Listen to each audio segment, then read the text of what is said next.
none of these 10 to 12 million people who came in lawfully. They all broke the law, A, and they broke the law by entering, and then B, by residing here. So now what they're doing is they're saying, even though that I broke the law and I neglected the law, I never applied for a green card. Now I want all the full protections of the law. So then the left is saying, even though we broke the law under the Biden administration, failed to enforce federal law for political purposes, all 12 million, 10 million people now should get the benefit of the law that we neglected. Now, the Democrats have reacted to the Trump presidency yet again by calling him a fascist, by describing him as a new Hitler, attacking democracy, attacking judges, and so on. Is there any parallels between Donald Trump and the fascists of the 1930s? No, I don't think so. In fact, there's none at all, because he's not using the, how do I put it? He's not using the federal government in the way that Joe Biden did. In other words, Joe Biden is not having his house raided right now to see if there's any more classified files. Or his subordinates are not looking at taking candidates off the ballot in the midterms or in the next presidential election. There's not ongoing cases against potential Democratic rivals by state, local prosecutors. He is not, if anything, he's more transparent. Fascists were not transparent. They got on the balcony once in a while and gave a lecture, but everything was done in secret. I've never seen a president that have cabinet meetings that are broadcast live. And even the leaked the leaked conversation about the Houthis, you saw a lot of different opinion back and forth. And so there is no fascist ideology that anybody detected. But there's a pattern, just to be very quick, in the United States, that when a president is a Republican, then he is called a Nazi or a fascist while in office. That's what they did to Ronald Reagan. As soon as he leaves office, and if he were to be succeeded by another Republican, then he is a statesman in comparison to the Nazis. So George Bush was called a digital brown shirt by Al Gore. I think Angela Merkel said it's the same old fascist thing. Even John Clinton called him a fascist. And then Bush was out of office. And then Trump came in, and everybody said, oh, I wish we had George Bush. He was a statesman. He was a moderate. And that's the cycle. But 90% of the people don't know what the word fascist means. That is, to use the government and abrogate a constitution and rule by dictatorial powers. And more importantly, to control industry and national economic policy and dictate to it and run it as state-run. Fascism in Italy, and that's how we usually associate with lesser, maybe with Franco or Hitler or the Japanese militarist, it had a strong economic component that he would, and when you have the FBI working with Facebook and Twitter to censor the news as they did the 2020 election under Biden, or you call in people that are engaged in AI research, as Mark Andreessen said, that Biden people did, and said, you're going to be a winner, you're going to be a winner, you're going to be included, you're not. That's sort of the way that fascism worked in the economics view. What about the argument the Democrats make about attacking judges, and particularly over this case of what they describe as the Maryland man? This is the El Salvadorian citizen who, according to a court order, was not allowed to be deported back to El Salvador, but was done so by mistake, according to the Trump administration. And now the Trump administration are refusing to take him back to the US. Obviously, there was a Maryland senator who went to El Salvador to kind of plead this guy's case. And the Democrats are using this as a kind of example of Trump's supposed authoritarianism, ignoring the rule of law, ignoring the Supreme Court, and so on. The left here in the United States, maybe elsewhere as well, has this tick that I would call projectionism. So when Donald Trump was in office, Chuck Schumer, the head of the minority leader in the Senate, went to the doors of the Supreme Court and he named out Gorsuch and Kavanaugh by name. He was the head of a throng of pro-abortion, and he said, protesters, and he said, Gorsuch, Kavanaugh, you reaped the wind and you're going to sow the whirlwind. And then he said, quote, you don't know what's going to hit you. And then under the Obama administration, a year and a half later, people started showing up at the justice's house, specifically only conservatives, Justice Alito, Thomas, but especially Kavanaugh, and an assassin showed up. And people pleaded with Merrick Garland that was a felony to go into the private domain or the house of a judge and try to coerce him or threaten him with an impending decision. And in this case, it was an abortion coming up. And they didn't do anything. And then, of course, to add insult to injury, they announced that if they were to get a majority, they were going to pack the court and revisit the 1937 FDR discredited court packing. And they had the same kind of ratio, 15 judges. The other thing is that, so they're not doing what the Biden administration did, and nobody that is now calling this a transgression of justice said a word when this was going on, especially Elizabeth Warren. But more importantly, we have this system in the federal government of a district and then a sort of an appellate court, the next higher circuit, and then the Supreme Court. But there's a reason why these district judges are assigned by area or region, because that's their domain. But what the left is doing, they're straining or contorting or warping the law, and they have a list of these 750 judges. About 350 or 400 are Obama or Biden judges. And even if the case is not germane to that area, but that judge or those judges, especially in the D.C. and the West Coast areas, they have a record 95% ruling and on the liberal side of the ledger, then they're cherry-picked, and then they extend the law and say that even though we're a district judge, this applies for the entire United States. So Judge Boasberg is basically adjudicating American foreign policy from his lowest of the federal benches, and Trump is angry, and he says, you can't do that. As far as the Maryland man, he's not a Maryland man at all. He's a citizen of El Salvador. And what the left is saying is, yes, Trump said we didn't know that he was in a third hearing had allowed him to stay here pending further investigation, and they've just deported him. But their attitude was this: first of all, none of these 10 to 12 million people who came in lawfully. They all broke the law, A, and they broke the law by entering, and then B, by residing here. So now what they're doing is they're saying, even though that I broke the law and I neglected the law, I never applied for a green card. Now I want all the full protections of the law. So then the left is saying, even though we broke the law under the Biden administration, failed to enforce federal law for political purposes, all 12 million, 10 million people now should get the benefit of the law that we neglected, and then that we should so the point is that they want to tie this up and stop all deportation, all of them, basically. The other thing that they say is, well, he was never convicted.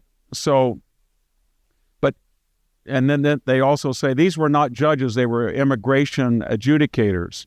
I don't see there's much difference. It's a distinction without a difference. But my point is this, that I live in a gang area right now in Central California. Where I am speaking, there are gang members within a mile from here. When I go to the store, I can spot a gang member by their tattoos or the insignias, if they have a type of Oakland Raider jacket, hat, tattoo. I stay distant. I don't know how you prove that person is a gang member unless he has been. There's a lot of gang members that have not been arrested qua gang activity. They've been arrested for assault, theft, but they haven't been tied in as a gang member as a specific count. This particular person was with 3 known gang members with drugs and money, and he was picked up. And then one of the informants said, he is a gang member, here's his gang name, here's his gang rank. 2 immigration adjudicators agreed that he was a gang member. The woman he was living with filed 2 counts that he had abused her. And when she was asked about it on television recently, she wouldn't answer the question, whether she was afraid of him or he was still a threat in her mind. And in addition to that, he was pulled over without an operative license. and he had 7 people in his car, all listing his address that would not comply with the officer's request.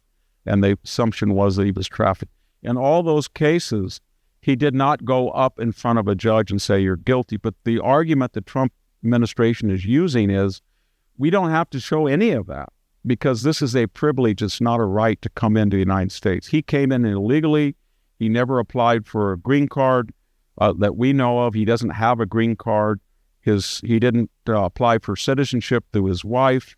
And we would just prefer not to have him here, be given all of the run-ins with the law. And as far as we're not even going to take the time to go in and go to court and prove this.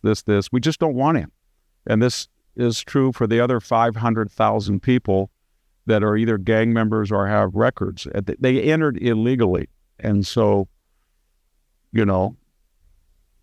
but the left wants to say that even though if you enter, we broke the law, we ignored the law, but now that we're in the minority, we want to say that we want to have refuge in the law. The law now is viable. It wasn't viable before.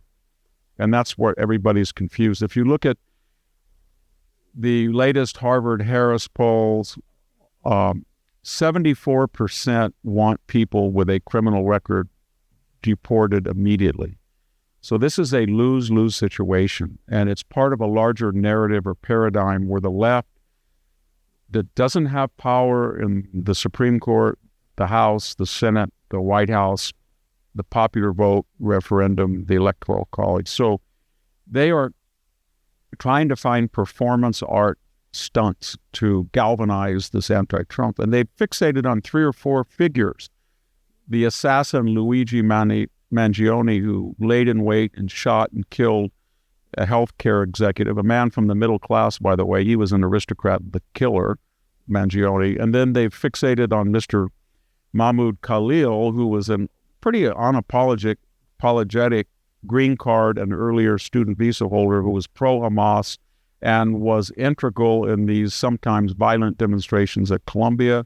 And then Carmelo Anthony, a 17-year-old who stabbed somebody in the heart, ran away at a track meet and now is supposedly a victim of racism. So, and is a big GoFundMe. These are not popular figures that are going to win them public support. On all of those issues, they don't have public support. But like Cory Booker's 26-hour pseudo-filibuster, or these tapes they're making of House representatives kickboxing, or this potty mouth using the F word or the SHIT word all the time with your senator.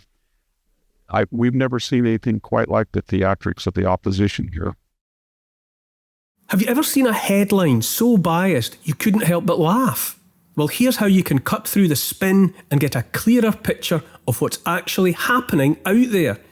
We've all seen those news stories. Everything's a catastrophe. Facts are feelings, and even the weather becomes political. If you're tired of wading through sensational headlines and narratives leaning so far left they're practically falling over, consider our partner Ground News. Ground News isn't just another news source, it's a tool that lets you easily spot the spin. Take, for example, the Trump tariffs pause. This story had over 600 articles, 29% on the left, 54% centre, and 17% on the right. Left-leaning coverage, like Bloomberg UK, framed the EU's tariff actions as a measured retaliation to Trump's policies, emphasising the need for predictable trade conditions and using terms like onslaught to describe Trump's approach. Right-leaning outlets, such as the Daily Express, conversely characterised the EU as bottling under pressure and engaging in revenge that the EU merely matched, and highlighting China's high tariffs on US goods. With Ground News, you can quickly spot when a story is disproportionately covered from one side. They're handy bias ratings, which show purported news bias, and blind spot feed, a feed that you can see stories disproportionately covered by one side, make it easy to see what's being exaggerated, underreported, or simply misunderstood. What really convinced us to partner with Ground News is their commitment to transparency and clear information. In a time when algorithms feed us content designed only to hold our attention, not necessarily inform us, Ground News is genuinely refreshing. It's not about being unbiased, it's about clarity and balance. If you want to cut through sensationalism, visit ground.news/GBN or scan this QR code now to subscribe. You'll receive 40% off the Vantage plan, giving you unlimited ad-free access to news coverage worldwide. Trump tweeted, "He who saves his country breaks no laws," quoting Napoleon, and a federal judge threatened to hold the government in contempt for refusing to follow his order to try and bring back this supposed Maryland man, this El Salvadorian citizen, the illegal citizen who is in the United States. Do you think that on principle, the Trump administration, in order to save America, to protect its borders, to protect the nation's sovereignty and integrity, that the administration, the executive branch, should ignore some federal judges or some orders from judges, even the Supreme Court, to get what they need to do done? Well, the Supreme Court, I mean, when they say the court has said to facilitate, nobody knows what that means. What does that mean, to facilitate? You could say, well, too bad, we'll facilitate the El Salvador. But the problem is, this person is not a Maryland man. He is a citizen of El Salvador. If it was legal for him to come in illegally, in their way of thinking, I mean, they had no problem with him, then why is it illegal for him to legally, as far as El Salvador is, return? So the Salvadoran president is basically saying to the Democratic left, this is not 19th century Latin America, and you're not Yankee imperialism coming into my country and telling me what I have to do with one of my citizens. I don't care what you do with him in the United States, but he's not in the United States. He's in my country. And I can adjudicate when a person leaves and comes and how they come in and how they don't. And it's kind of ironic that we have these senators who are uninvited going into El Salvador and dictating to the El Salvadorian government how they should treating their own citizens. And their way of thinking, he left because he was in probably a gang squabble. He claims that a gang threatened his family without cause. People in El Salvador argue they threatened him because he was a rival gang member. Whatever the case was, he left because of gang threats or maybe gang affiliation, why he was in El Salvador. El Salvador is saying, now that he's back here, we treat him a certain way, and that's their business. But you can see what's happening. We have done now 2 weeks of this, and there's 10 million or 11 million more of these people, 500,000 of them which have criminal records. So you can see how this is going to play out. I want to ask about the Pope. Pope Francis died on Monday. What do you think his main legacy will be? Well, he came from the Peronist tradition in Argentina, which was a sort of a semi-fascist socialist tradition, using autocracy to make a command economy. And as everybody knows, there was a time after World War II when Argentina was a powerhouse, and Juan and Eva Perón and their Peronist successors ruined the economy. And he came in then as a pope of the left. He was not from the Italian tradition of intervention in global politics. He came in during a period of globalization. So when he got into the papacy, when he was pope, there were certain policies in Europe. He was a European now. He was living in Europe that he openly embraced that were very popular in Europe. And he did this because he felt that Catholicism was losing its resonance in Europe. It wasn't resonating to people. And where it was resonating to people in Latin America and Africa, it was because of conservatism. And he was going to be the antithesis of that conservative movement, populist movement in the church, and try to support these European secular governments on 2 or 3 issues: global warming and LGBTQ rights and open borders. That was the triad that he openly, again and again. And the problem with that was all of those issues, as you know better than I do, if you poll them in Europe, they're 50-50 at best, and they are the source of a new conservative resurgence, both in Eastern and even Western Europe. And so I don't think it was wise for him to get into the politics of immigration or LGBTQ or global warming. And so I think there's going to be a reaction against that. And I would imagine that you would see a more conservative poll. Interestingly, it looks like, according to some surveys in Britain, Christianity is on the rise among young people, particularly Catholicism. I don't know if the same is true in the United States, but where do you assess, well, there you go. So where do you assess the state of Christianity in the West at the moment? Well, I think what we've seen is in the West in general, Europe, the United States, and the former British Commonwealth or present British Commonwealth, is that we have come to the maximum expression of what I call radical secularism, atheism, agnosticism. And then the question is, what was your God? Mammon? Was it materialism? Was it sensuality? Was it gratification of the appetites? But when we look at 100,000 fentanyl deaths, some years 80 most of the time, we look at somewhere around 1.5 million homeless people injecting, fornicating, urinating, defecating on the streets of our major cities. If you look at racial relations and the resurgence of tribalism, people want to find some transcendence, and they don't find any. They see that these are the logical cargo of radical secularism and hyper-rationalism, that man is God and he can make heaven on earth. They don't see it. So I think a lot of young people are becoming more conservative, and there's a movement in the United States to homeschool your children more than trust the public schools, get married at a little earlier age, maybe have 2 or 3 children rather than just 1 or none, and do not allow the public schools to tell your children that they need to consider transitioning or they need to go to a drag show or things like that. But I think we reached the end, at least for a period, of this radical left-wing secular movement that was so common at the millennium, and it hasn't delivered what it promised for young people. And they say that I can't buy a house, I can't afford things, I can't get a good paying job.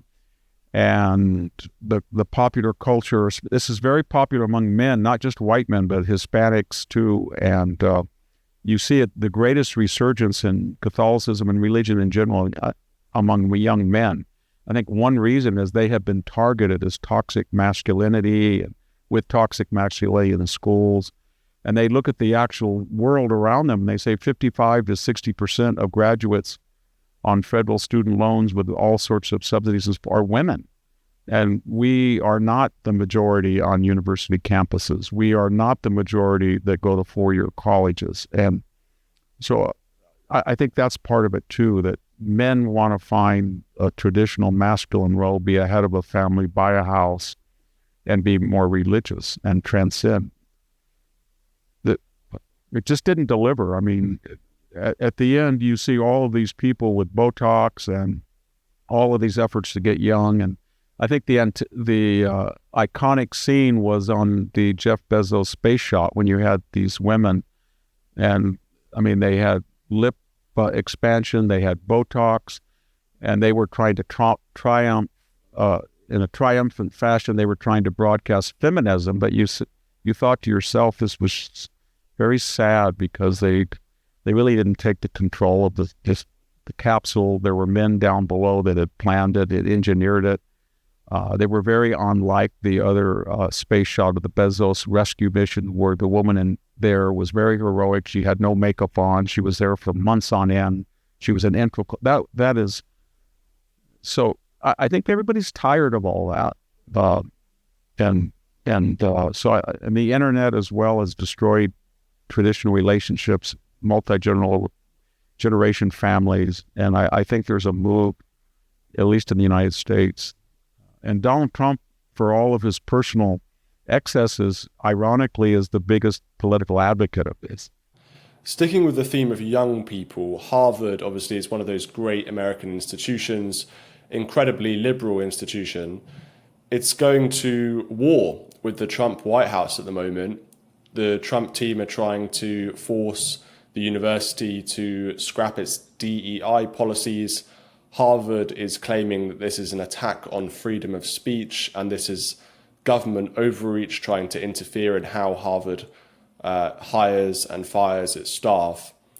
Where do you see this going? Who do you think is right on this one?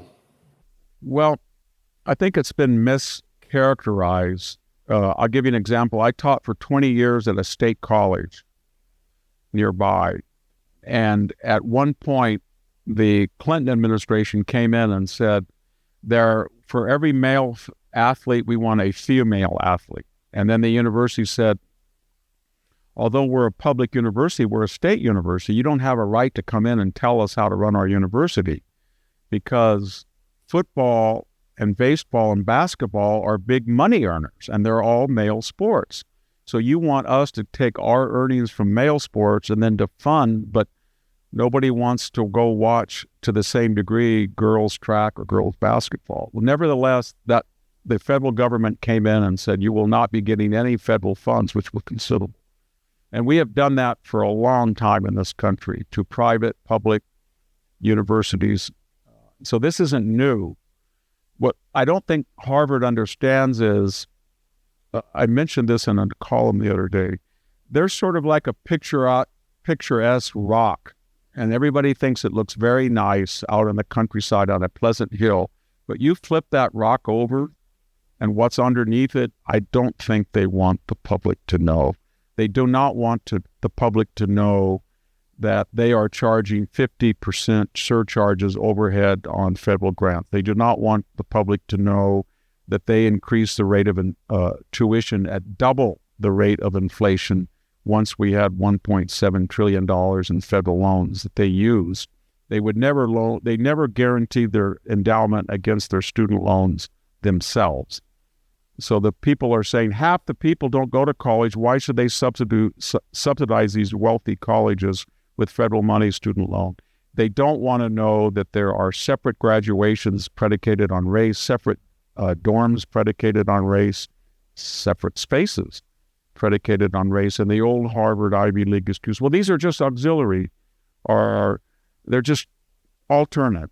We don't really force it, but when you actually look at them, they are completely segregated. And so there's a lot of things they are doing that I don't, and when you look at the polls of faculty, Ivy League is about 10-1, 10 left-wing professors to 1 right-wing professor. So all of this will come out, and I don't think it's sort of like the Garcia case.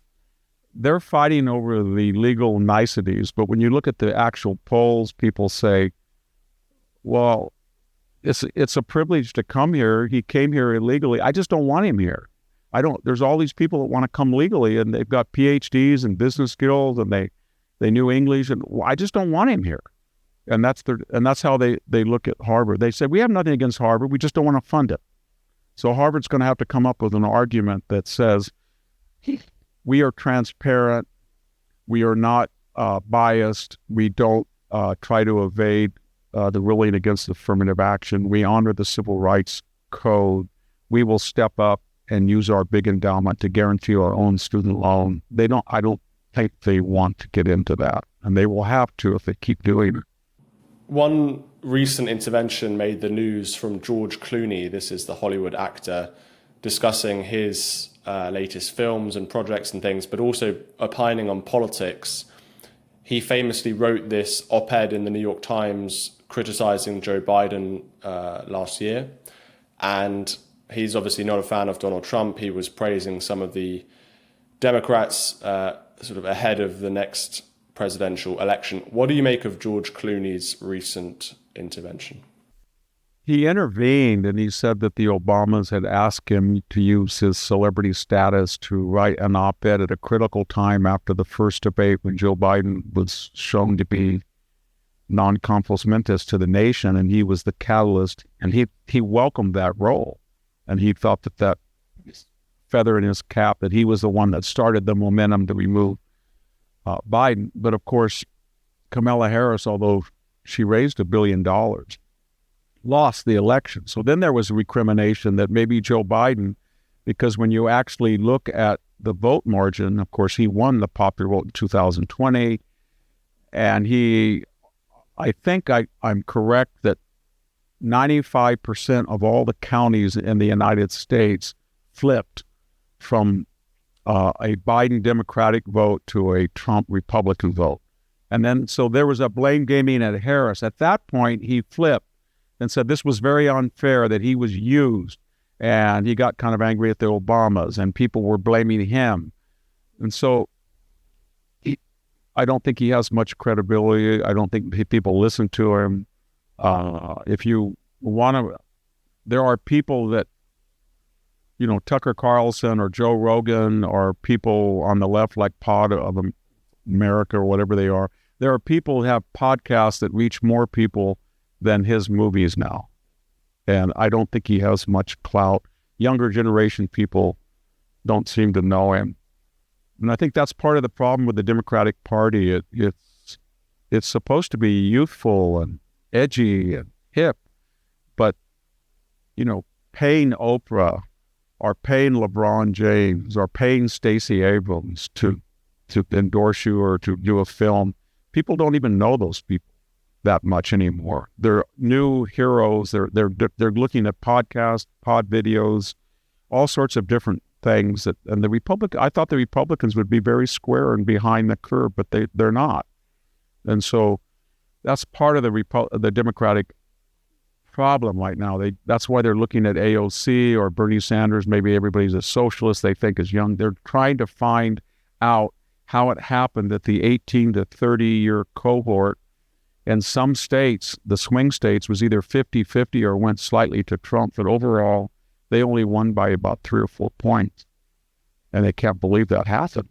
So Joe Biden recently made his first post-presidential intervention, a speech in which he attacked the Trump administration's policies on Social Security.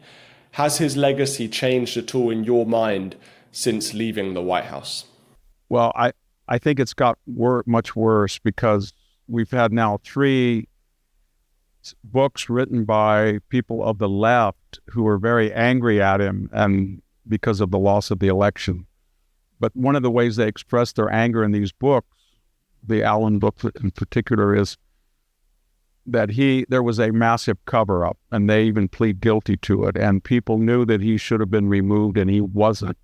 And so he's become the scapegoat for the Harris loss, and he and Harris are not in good terms.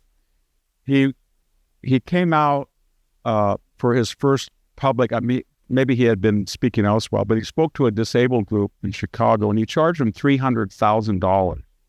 And then they had the list of demands. He had to have 5 people with him. He had to have private jet, all of his stuff.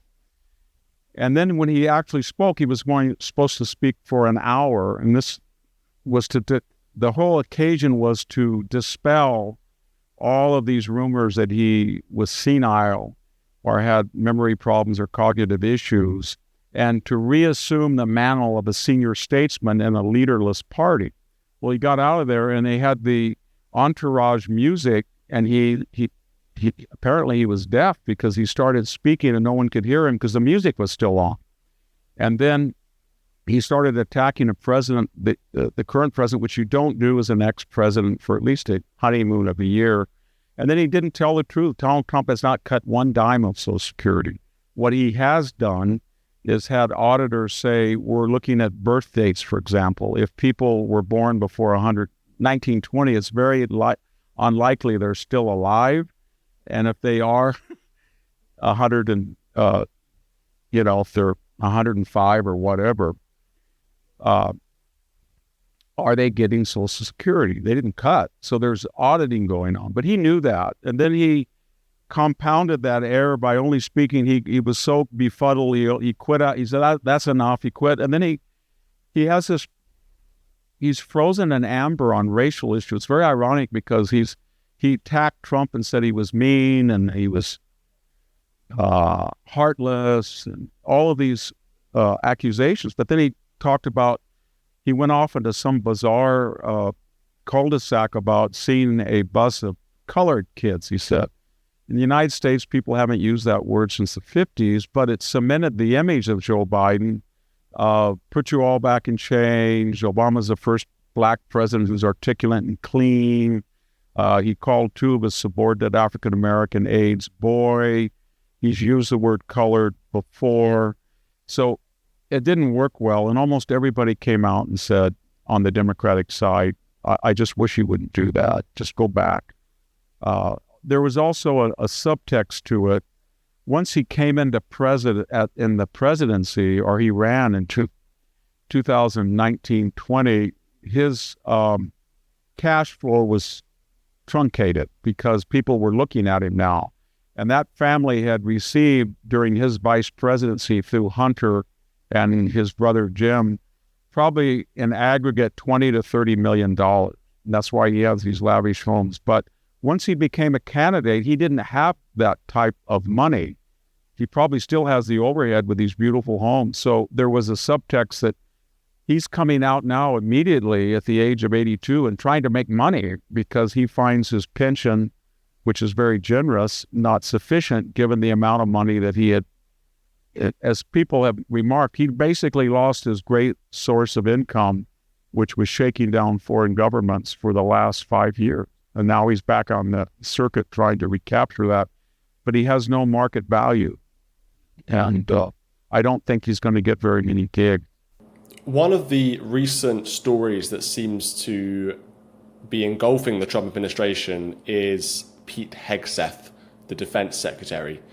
Now, he is actually being criticized at the moment by a lot of conservatives, not rhinos, but particularly, for example, the American Conservative magazine.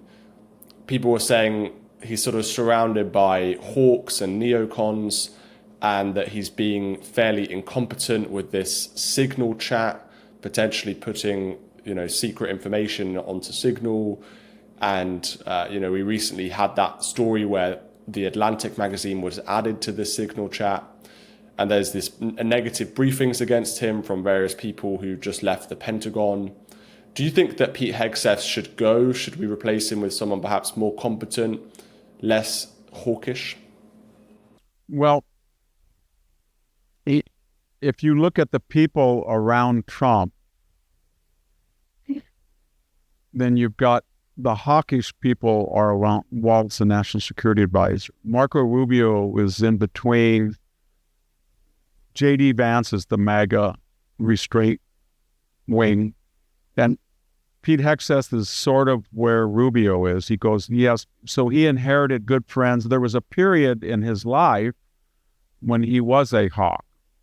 He wanted, but the problem we have with all of this is, and I think this is the problem, they don't understand exactly, and you saw that in the transcript of the leaked conversation about the Houthis, they can't define, and I don't know if anybody can, what Trump's foreign policy is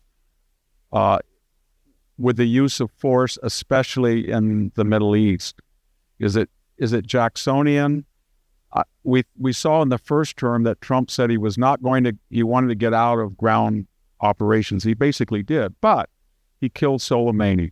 He killed Baghdadi. He bombed Iranian installations from which they had attacked us. He killed the Wagner Group in Syria. So his attitude, as everybody understood it, was no better friend, no worse enemy, don't tread on me. If you provoke us, we will retaliate disproportionately. And that's what I think what that policy is. The problem with that is that the MAGA base says, well, that is basically a non-interventionist policy. And the hawkish base say, no, it's not. It's intervene and pick and choose where in a cost-benefit analysis where it's a clear a benefit to deterrence. And I don't know how it's not going to be adjudicated until Donald Trump explicitly calls everybody in and says, this is the policy. They have another problem, and that is we're not hearing much about the Secretary of State, Marco Rubio. He's only weighing in on immigration, which are minor issues. So we have this special envoy, Weisskopf, and he had no diplomatic experience. He's not a bad negotiator, but the problem with it is he says things that he shouldn't say, and then he has to retract them, and he's overworked. So he is now the special envoy for the Ukrainian war, for détente with Russia, if it's possible, for the Hamas hostages and that problem, and the Iranian nuclear deal. And here's your Secretary of State with far more foreign experience, a foreign relations committee senator, great person. He went down to Panama and solved that problem in a minute. And basically, we've got a good chance of reclaiming the entry and exit under American company near of the canal. Panama is now going to be more under our umbrella. The Chinese are getting very worried that they've overstayed their welcome. So he has talent, and I think it would be much wiser for the administration to say, look, Marco Rubio is the Secretary of State. He can get counsel. Mike Waltz counsels the president about Marco Rubio's suggestion, but Rubio will designate a special envoy to Iran, to the Hamas problem, to the Ukraine war, and the the Houthis and all of that. And I think that would be much better if Rubio took and I don't know why he hasn't. He's the most gifted of those people. Talking about Rubio and the State Department, one of these policies the Trump administration is apparently looking at is withdrawing a lot of the State Department's offices in Africa. Now, this is fairly controversial. There's a few arguments against this. One, it could lead to increased terrorist activities across the continent. It could increase poverty. It could leave a vacuum for China to fill. And it might not be in America's economic interests as well. So those are a few arguments against perhaps pulling out of Africa in the way the administration is considering. Yeah. Their argument, I'm not sure I buy it either, but their argument is basically it's a waste of money because 85% of the aid goes to the African elite because they're not most of them are not consensual governments. It's utterly corrupt, and we could do better by targeting ourselves in emergencies or just quid pro quo or ad hoc aid when necessary. And the more that the African and Latin American nations see the Chinese, the Belt and Road Initiative, the more they don't like them. So there's a big backlash because most of these people are in arrears with Chinese debt for their bridges and their harbor construction. So that's part of their, and then there's the financial aspect. It's not a lot of money, but they are looking at every dollar that's spent. And one way to just briefly is that Donald Trump is in a race right now because he has 70 nations that he says that want to cut a deal. He's got 3 or 4 big ones.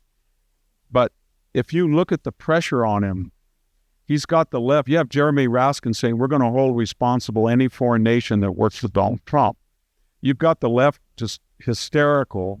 You've got the European governments privately saying, we think that Trump will lose the midterm. We think we can outweight him. And we have the Americans telling the Europeans through back channels, you shouldn't make any deals with Trump. Wait him out. And then you've got China saying the same thing.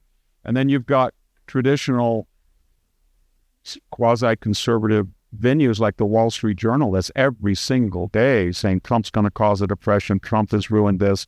Trump is terrible. It's the most anti-Trump venue. I've never seen anything like it with a Republican president. So he knows right now that he has to cut a deal within the next 30, 40 days to calm the stock market. Today's headline was, worst April almost since Great Depression. And yet he knows that if he tries to rush it and cut a deal without proper leverage, it's not going to be a good deal. Then they're going to ridicule him. So he's got to withstand all of this pressure, communicate what he's trying to do, and then within 30 or 40 days, he needs a Japan or South Korea or somebody like that, Germany, a big country to cut a deal that doesn't get us completely symmetrical, but makes, substantial progress in reducing their surpluses and getting less prohibitive tariffs. And then once that happens, the other 70 nations will not want to be left out, and they will come saying, well, me too. But until he does that, he's in the fight for his life right now. And just finally, do you think that Trump should sack the chairman of the Federal Reserve?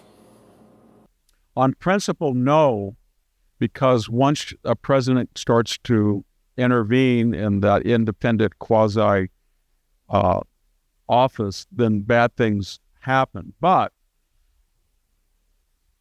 the head of the Federal Reserve lowered interest rates in the final quarter of the campaign to help Biden. And that's what Trump is angry about. He's angry because there were two inflation reports, one in March and one in the first half of April from the government. And they showed that inflation's about 2.6, and one was 2.4. And they also showed that oil prices had gone substantially from nearly $100 a barrel down to near 60. And they showed that it didn't seem to have a negative effect on job growth. There was 100,000 more jobs in the month of March that were created than anticipated.